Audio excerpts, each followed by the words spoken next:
Hei, mina olen Villem Kass, olen BMX trikiratta treener ja täna hakkame rääkima, kuidas BMX-iga üldse sõita. Me oleme siin Tartu Skatehalli ees ja lähme sisse.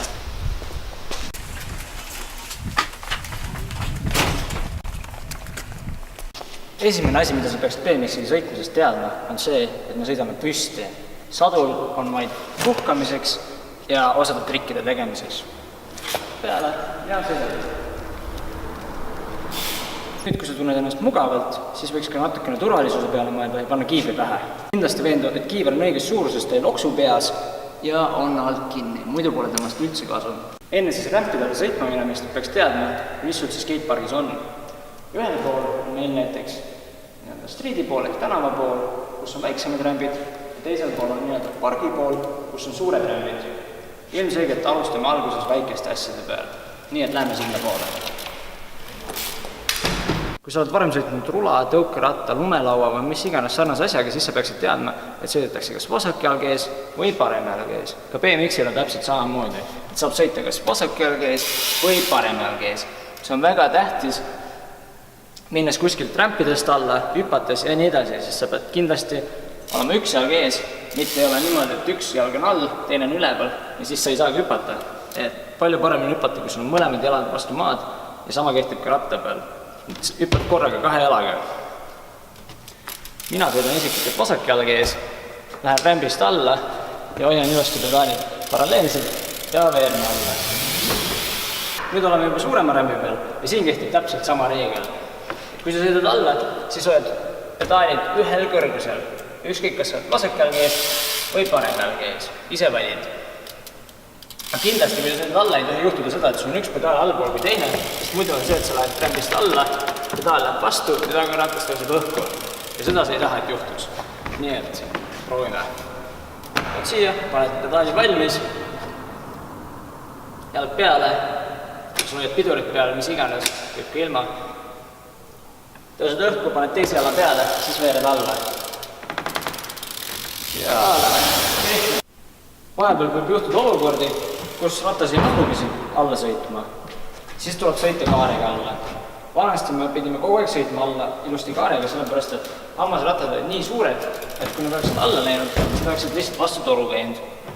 Ja siis pidi õppima niimoodi, et lähed kaarega sisse, oled natukene juba viltu peal, siis lähed sisse, keerad natukene lenksu, mitte liiga palju, sest muidu ta läheb viltu, ja kui sa liiga vähe keerad, siis sa lihtsalt võib-olla libised. Aga tegelikult ei ole mitte midagi hullu. Näe.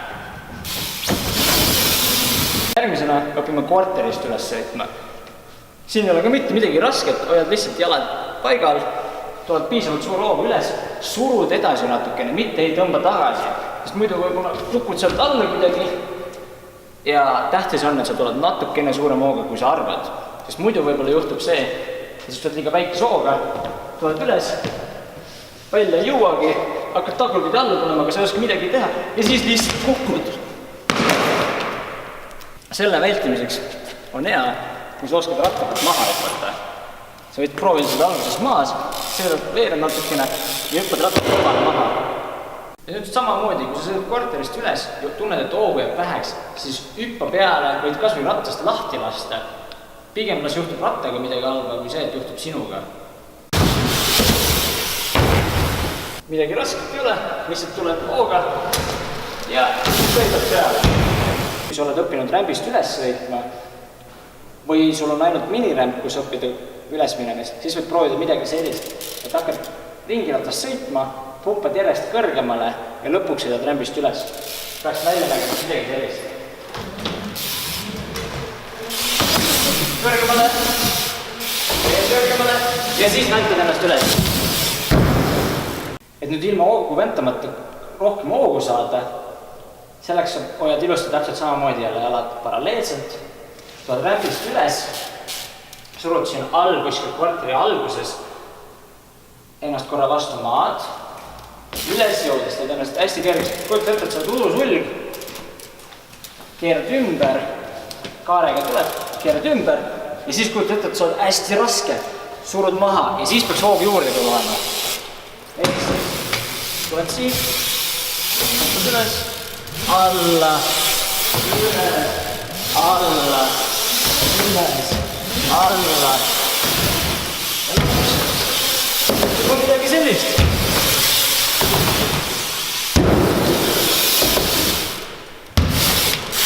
muidu õpime rämbil ümberkeeramist.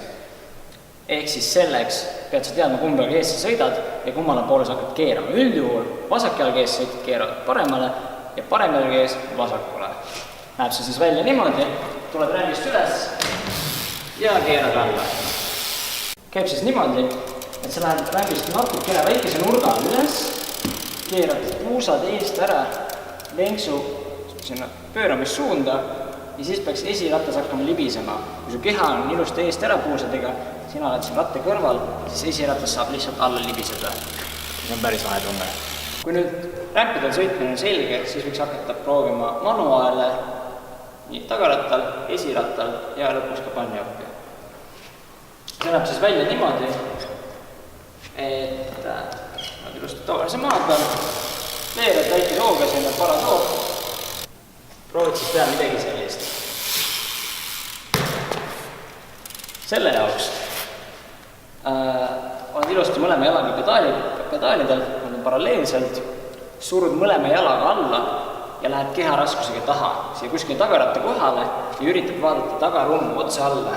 Rumm on siis see asi, mis te näete, on tagaratta keskel olev jupp, see siin.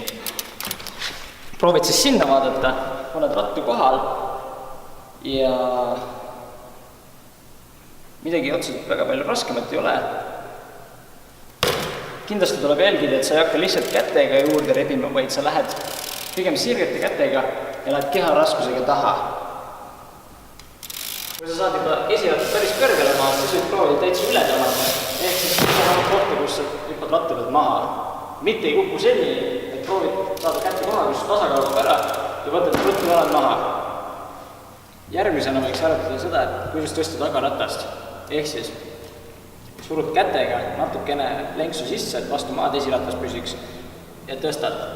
Surud varbad üle pedaali serva, surud vastu maad, tõstad tagaratta õhku. Ja siis võid proovida tagaratast ka niimoodi tõsta, maast lahti. Surud samamoodi, kätega alla, tõmbad mõlemad jalad korraga õhku. Järgmine harjutus on nüüd siis kahese kokkupanek, tõstame esiratta õhku ja siis tõstame tagaratta, ehk kokku saame lõpuks pannioppi. Proovid siis teha midagi sellist, tõmbad kätega õhku esiratta, siis tõmbad tagaratta järgi, hoiad ja paned maha. Võid proovida mõlema jalaga läbi teha. Pärast pead sa nad kokku panema, et midagi sellist. Kehaga alla, keharaskust taha, tõstad esiratta õhku ja hüppad, kus esiratta kõige kõrgem koht on ja siis lükkad käed sirgeks, vaatad alla, tõmbad tagaratta endale pepu alla ja maandud. Oskad juba korteris ümber keerata, pannioppi, pumbata, siis võime panna kõik kokku ja teha kvartalis hüppkaegselt, ehk siis keerad hüppega ümber. Näeb välja niimoodi.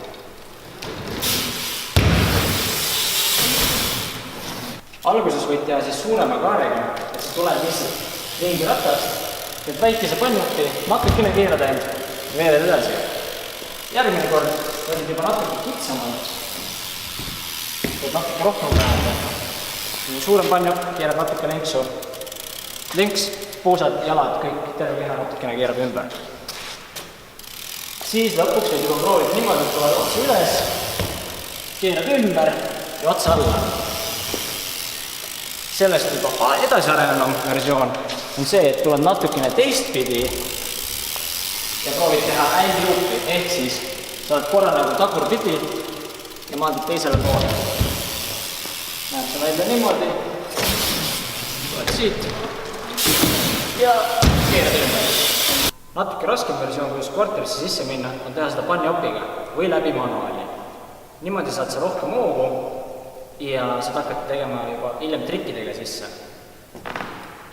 Näeb see siis välja niimoodi, et oled siin korteri kõrval, proovid teha panniopi külje peale.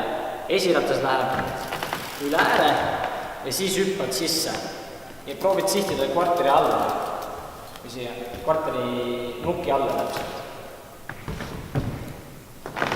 Lähed siis, teeme alguses manuaaliga. Lähed siis niimoodi. esiratta sisse ja nüüd, kui sa oskad juba ilusti manuaaliga sisse minna ja tunned, et bunny-up on väga mugav, siis võidki proovida kuskile laugesse maandumisse või lõpuga korterisse juba hüppega sisse minna. Niimoodi. Järgmisena õpime tegema fake'it, see on siis tagurpidi sõitmine. Selleks lähed rämbist üles, jääd poole peal seisma, hakkad alla tulema, pedaalid käivad tagurpidi kaasa ja kas sõidad teisele poole ära või keerad ümber, mis on nii-öelda rollback. Ehk siis teed midagi sellist, siia, lähed tagurpidi ja keerad ümber. Tehna. Või lähed teisele poole.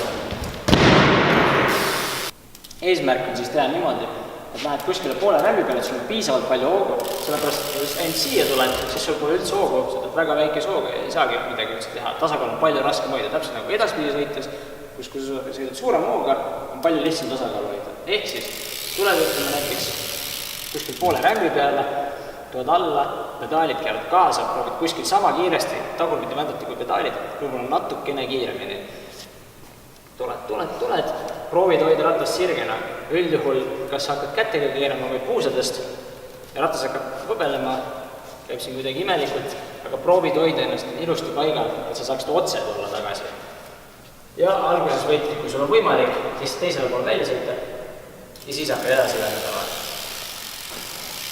Teine võimalus fake'ist välja tulemiseks on see, et sa tuled tagurpidi, tuled, kõik on ilusti, hakkad natukene sisse keerama, keerad puusadega eest ära ennast, et teha ruumi, et sul saaks lenks tulla siit mööda ja siis keerad lenksu ära teistpidi, kas libistades tõstad või üldse hüppad siit ümber. Viimastel aastatel on populaarsust kogunud ka freecoaster ruumud, mis on siis sellised tagajooksud, kus tagurpidi veeredes vändad ei käi kaasa. See teeb kohati fake'ide tegemise lihtsamaks, aga samas ümberkeeramine võib olla paljude jaoks raskem. Et sa peaksid teadma, mis rummuga sul tegu on ja vastavalt sellele proovime fake'it õppida. Kas siis tagurpidi vändates või lihtsalt tagurpidi veeredes ja pigem ümber hüpates. Fake on nüüd selline asi, mis võtab paljudel väga kaua aega. Minul näiteks oleks pool aastat aega, et see ilusti kätte saada. Nii et ära anna alla, see on väga tähtis asi. Kui sa hakkad õppima 1/8 või muid kraade, siis sa pead oskama ka fake'ist välja tulla. Kindlasti proovi iga päev seda harjutada ja küll sa saad selle lõpuks kätte. Tänane viimane harjutus, mida me tegema hakkame, on üle fly hüppamine. See on siis flybox, kus sul on korter, peal on plaat ja siis on maadmine, mis on natukene laugem kui see, kus sa alustad õhku tulemist. Ehk siis tuled sealt üles, piisavalt suur hooga, hüppad, oled õhus ja maandud sinna järg minema. Selleks siis pead sa tulema ilmselgelt suure hooga, nii suurega kui julged, hüppad õhku, surud natukene edasi.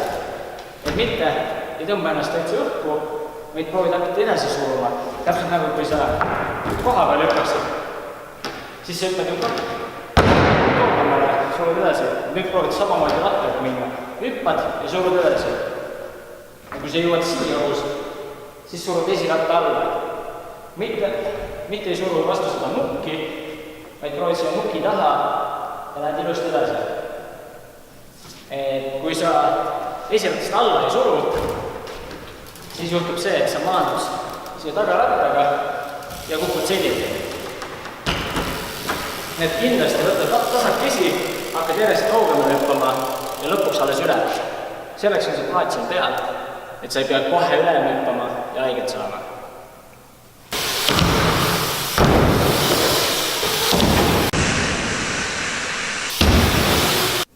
Loodan, et tänasest videost oli sulle kasu ja nüüd on sul lihtsam alustada BMX-iga sõitmist. Kui sul veel ei ole enda BMX-i, siis saad tulla näiteks Tartu Skatehalli, kus meil on ründirattad. Rämbid olemas, kus alustada ja teadmine, kuidas seda teha. Kui sulle meeldis meie tänane video, siis pane sinna like, jaga seda oma venna, õe, vanaema, vanaisa, vanaema koeraga, naabri koeraga, kellega iganes ja näeme juba skatepargis. Tšau!